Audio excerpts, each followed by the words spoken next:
What's up, everybody? Another video. I just got done hooking up the killer chiller for the car for the charge air temperatures. So pretty crazy setup. I actually bought the kit used, which, you know, that always goes the way that it goes, but being a budget build, you know, I gotta do what I gotta do. So my intake air temperatures originally on this car were actually being measured at the cold air intake through the leg maker, and you know, with the supercharged engine you don't really want to measure there, you want to measure at the blower. So what I did is I took a Hellcat map sensor and used the connector to wire in the circuitry for the intake air temperature. So now my intake air temperature is actually what it is at the bottom of the blower after the cooler bricks. So now I've actually got it running. My AC cabin temperatures still aren't where they need to be, but I think I've got a problem elsewhere with that. But my charge air cooler is actually working pretty well. I'll kind of show you what I did as far as the plumbing goes, so just keep watching. So as you can see right now, my actual, you know, charge temperature is 109.6 degrees. So prior to the killer chiller being installed, I was measuring anywhere from 150 to 160 degrees at idle on my charge air temps. So under wide open throttle, they would get up down to about 135, 140. Not terribly crazy, but you know, wasn't too bad. And then these are my AC cabin temperatures. It's pretty hot outside. It's 95 degrees.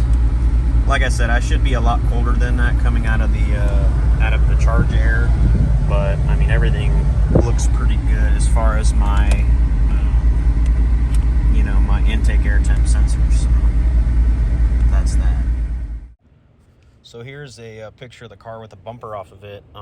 If you'll notice that brick, you know, that big grill there, that's the actual heat exchanger that I was using without the chiller on it. So that actually needed to be removed in order for me to install this system, because it would not cool effectively with that heat exchanger on there. So that is now gone, and it's just hoses that run across there with the pumps and everything. So that's what I got going on there now.